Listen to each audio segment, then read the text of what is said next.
In the second part of this tutorial, we'll look at animating our camera and basically getting this first shot filmed. So if we just check our reference, our storyboard, so on Moodle, behind in storyboard intro, the opening shot looks like this. We start with a whole sort of a dissolve onto the sky, so from black fade onto the sky, possibly the sun. We might even have eventually like vultures circling or something. So hold that shot for a little while, 2 to 3 seconds, and track down to the ground, and then we've got a signpost occupying this side, and then the town in the distance, and we hear the crunch of gravel, and this character moves into view from left to right and off towards the town.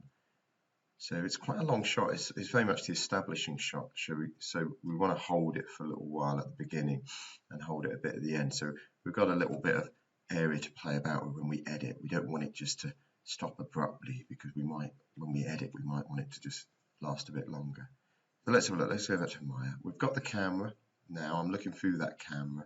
So I've got panels, perspective, look, camera 1. I've got my resolution gate turned on, like so, and I've got this set to that custom widescreen resolution. So let's have a look. Where's the town? There's the town in the background. We might need to move a few objects around and so on. If you're struggling to get the camera to focus on a specific area, then pick an object and press F. So like at the moment, it's okay, but look, if I bring up my outliner, because I've got everything on display there, so I can't select them through the window. But look, there's my signpost. If I just press F, it just makes that the focus of where the camera is, and it just sometimes makes it a little bit easier to set the camera up. So I'm just going to zoom in a bit, get the town sort of over there. So kind of something like that is very similar to that opening shot. Yeah, that will do. Okay, and I'm not going to work in a linear way. This shot is a little bit more tricky to frame than, say, the opening shot, which is just the sun and the sky. So you don't have to work in a linear way. So I can key this, and then I can do a nice sort of track upwards, key that, and then just swap the keys around. So once I'm happy with that shot, frame 1, make sure the camera is selected. You can do that either through the outliner here or view and select camera, whichever viewport. When you've selected the camera, you'll see that the resolution gate goes white, and then just press S and you can see it's keyed. I'll then go forward, say, to 60 frames, and then I'm just going to track this shot up and try and do it fairly straight, and then just rotate it a little bit up a bit more, and I'll key it again. Look, it's still selected. So if I play that, let's just check. So that sort of pans down onto the, that's not too bad. And then I'm just going to swap those keys around, because I want this one at the start and that one at the end. I hope you understand why I'm doing it this way around. If I was just looking at blue sky here and then I pan down, it might be, I might not have the town quite sort of directly below, that shot frame directly below, so I might wobble to get to it a little bit. So doing it this way just means I kind of get that tracking shot nice and smooth. So I'm just going to hold the shift key down and just click on that key, then just release the shift key. That just highlights it, so I can just drag that key beyond frame 60, and then look, just click off to deselect, click on frame 60, hold shift, click on it again, drag it over there to frame 1. There we go. And just if you're struggling to select your keys, just make sure that your range slider is set small enough so you can pick the keys easily enough. Okay, I've got mine set to about 100 odd frames. So now we've got it this way around. So if I press play, pans down onto that opening shot.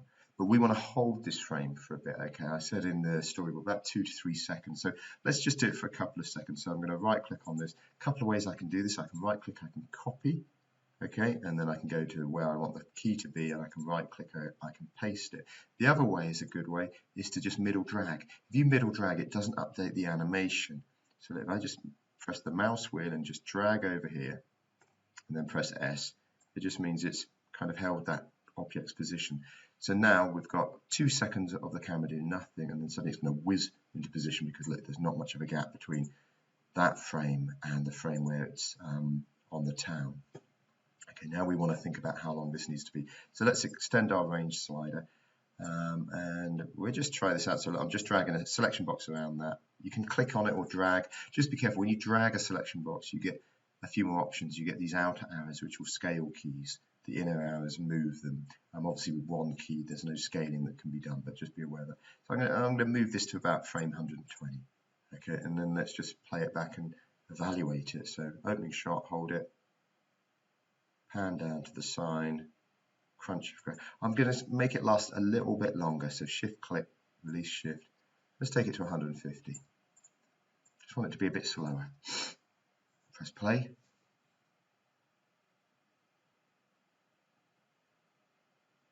That's good. And then we need to hold this shot for a bit until our character appears. So let's increase our range sliding out to let's say 400 frames.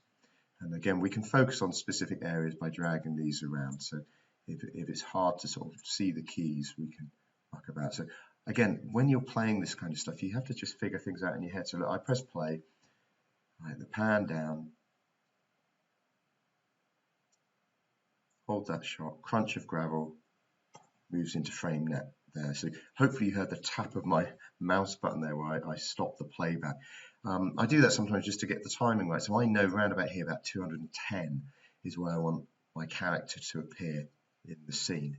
So first of all, I haven't got a character in my scene, so I need to import one of the characters into my scene. So I'm just going to go File, Import, and I'll use Stan for this. So I'm just importing him in. There he is in the center of the scene. And I'll just go to my regular viewport. So I'll just tap the space bar, look, my perspective view here.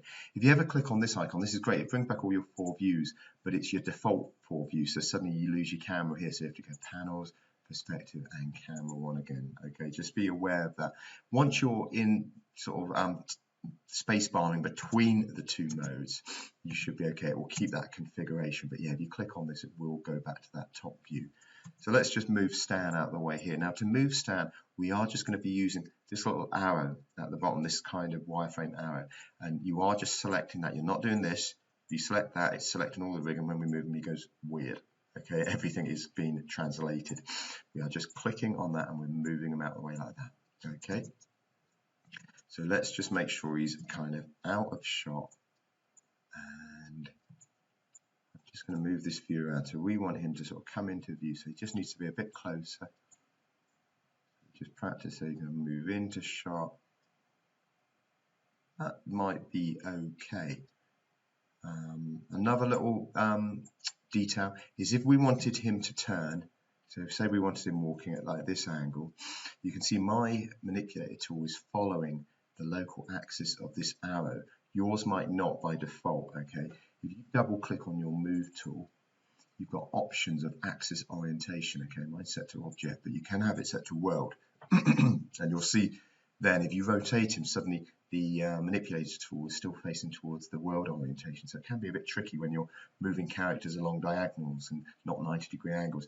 So double clicking in here, you'll find when you're animating, you'll swap a lot between object and world. Okay, I've got mine set to object at the moment. To get rid of the tool setting, I've got mine embedded in the interface. Yours might pop up, but look, I can just click on this and it gets rid of it. That icon there brings up your tool settings and then hides them again. So that was just a little aside. Sorry, so he's going to be coming into frame. So I'm going to try, let's have him start about frame 180. So that I've just got that arrow selected. I press S, and then let's say 260, 270, let's say 280. And we'll move him over here. So this is just nice and over there. That's cool. And then we'll key that again at 280. Okay, and then we've just got to see whether that's right. So I'll press play. And we can just have a look at this. You can see nothing's happening. It's because if I notice here, this viewport is the live viewport. Okay, can you see it's got like a little white line around it? And by default, the animation will only play back in the live viewport. You can change that in your preferences, but for optimization reasons, it's best not to do that. So look, I need to click in this viewport. Now, if for example, you want to save a selection, say you've got something selected and you want to change viewport without losing that selection, if you just click on the gray bar there, look, you can see this highlights. If you actually click in the viewport, look, you lose your selection. So if you say you've got something selected and you don't want to lose that selection, but you want to make a viewport live, click on the gray bar. And now if I press play, look, you can see that is the live viewport. So let's just play this and just check that Stan's movement's not too quick. So crunch of gravel. Yeah, he's way too quick. He's whizzing along on roller skates. So let's move this key further along. So he's moving a bit slower. And we might even want him to appear a little bit sooner. So let's just move the whole lot. You can see I dragged a selection box around both of the keys, the start key and the end key, holding shift down, just drag, then release shift. And middle two arrows, remember that moves keys. Don't use these outer ones because that scales the keys. I don't recommend scaling keys because it sometimes put keys on non-whole numbers. So it will put things on decimal places and it just gets confusing. If you want to scale stuff, if you want this to be slower or faster, just move the end key. Like that, just adjust the end keys. So let's have a look at this again. We'll just evaluate this again. So it comes to the ground, it stops, crunch of gravel. I think that's better. Okay, I'm happy with that. And I think there's enough lead off there that I'll be, when I edit this, I'll be cutting this before he actually stops walking. I'll probably be cutting it around about he walks off. I'll probably cut it about there. Okay, but if you want him to walk further, then just move these keys further apart and move him further along. What I might do for Previs, I don't want him walking along in this sort of T pose. So I might just put him in a kind of a characterful pose. And as this is a walk, I might put him in a kind of walk pose. So I'm just moving him. I've just got snapping on. Sometimes you'll find this, like if you watch, I'm rotating, but can you see it's snapping? If you ever get that, it's usually step snaps being turned on. So if you double click on the rotate tool, can you see here? Let's step snap. We'll just turn that off. Okay, that's double clicking in there. And then I can just hide that window away and let you get smoother rotations. Now the J key is the hotkey to turn that on. But there's another hotkey which I've never discovered, or it's a bug, where sometimes if you accidentally press the J key, it turns on step snap and it keeps it turned on, unfortunately. And I've had a quick look online at Autodesk website and I can't find what the hotkey is that turns it on permanently, so I'm not sure about that. But if ever you suddenly you're trying to move things and they're snapping, same with the move tool, they're not moving smoothly, just double check that. So look, I'm just going to put him in a kind of walk pose. So it's just something like this will be fine. My update's always a little bit slow on this computer when I'm recording a video. It's just a little bit slow down. So that should be okay for his walk. Let's just, there we go. We've just got him in a kind of basic walk pose. And I don't have to key those positions because they've got no keys on them already. It should just follow what's happening anyway. So he just slides along into position. So we'll go back to our camera view. Let's just have a look. So we've got that, and then in stop, slides, stand. That's great. So the next thing we want to do, we want to render this out. Now we're just doing this as a play blast for our Previs. So nothing particularly clever, but we still want to try and make it look as good as possible. So there's a few things we're set up before we do the play blast. So in this view, we've got some of the things to do with Stan as showing his curves, his controller curves and so on. So we're going to go show none. So this is just specific to this viewport, and you must remember you've done this because you'll suddenly have objects that aren't appearing and you'll be like, well, what have I done? And it's this, it's show none, so suddenly nothing, and then just show polygons. Okay, so the only thing it's displaying in this view, but just remember you've done this because you want to go back to this and go show all again at some point. We want to turn off the wireframe, so look, it's this little icon here. Okay, the grid as well, look, this icon here. And finally, something we need to do is we need to turn off the resolution gate because it will render what we can see in this view at the moment. Okay, so let's turn that off as well. That's good. And then we're going to right click on our time slider. And look, there's play blast, but we want the options box. Okay, a lot of times people click immediately on this and it does a default play blast, which will be kind of rubbish. So we click on the option box and then we have a look at what options we've got here. Okay, so we're going to turn off views and show ornaments, which are these little things that appear on the screen, camera one, the little axis thing in the corner. Now the format, if you're using a college machine, you will not have Qt here. Okay, you'll have to render out an image sequence like we did in class. But if you're using your home computer, I would encourage you to install the Qt Lite codec pack that I've put on Moodle. And this, once you've installed that, is only about 7 meg. You'll have this encoding option, which Qt stands for QuickTime, and it means that you can render this play blast straight out as a movie. Okay, you don't want to do it as an AVI because the codec options for AVI are rubbish. Okay, all of these are rubbish, so don't go near them. You're best to render out an image sequence, like as a bunch of JPEGs, and then put it together in Adobe Media Encoder like we did in class. But I'm going to do this with Qt. If you haven't got this option, like I said, go on Moodle and install the codec, and I'm going to do it as H.264. Look, we've got 261, 263, but there's H.264 there.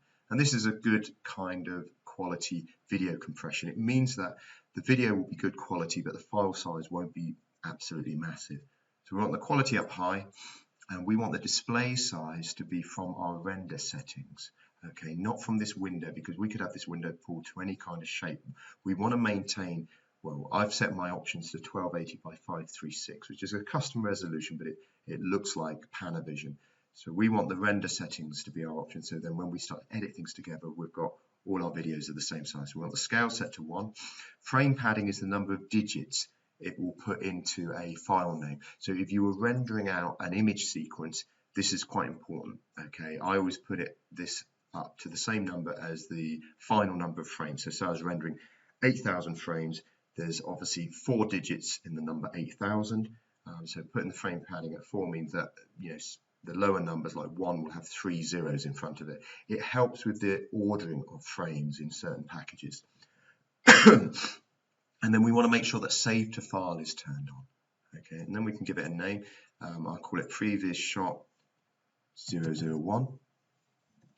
Okay, you can browse just to see where it's going to dump this. Look, it's going to put this in. This is actually putting it in my movies folders. Most of the time, it might put it in your images folder. But as I'm setting this, because I've got the codec installed, it's automatically put it in my local movies folder, which is quite good. Okay, I'll just cancel that because I don't need to worry about that. So let's double check this again. Oh, let's turn that off. I obviously accidentally turned that back on again. Qt H.264 quality 100 from render settings, scale 1, and save to file. And then we just go play blast, and then we just wait.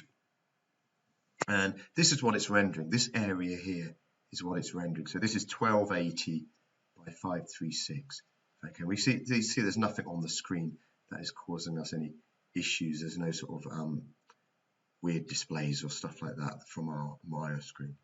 And hopefully when this is finished, I've deliberately rendered a bit too much, so I've got, like I said, that buffer area for when I edit. If we then go and have a look for this, so if I go to my Windows Explorer, I put it here, and it's in Hiding 3 and Movies, we should see, look, there's our shot. Okay, and if we find the properties for this, so just right click on it, it's tiny, 2.45 meg. Okay, and let's just check the quality is okay. I mean, it is just Previs, so it is just about it being reasonable quality. Again, my machine's just running a wee bit slow because of the video capture software as well. But that's absolutely fine. Okay, so we've got our first shot done. Okay, and then I've called that 001, so that's ready to go. We can put that into Premiere and we can start to edit that together. Okay.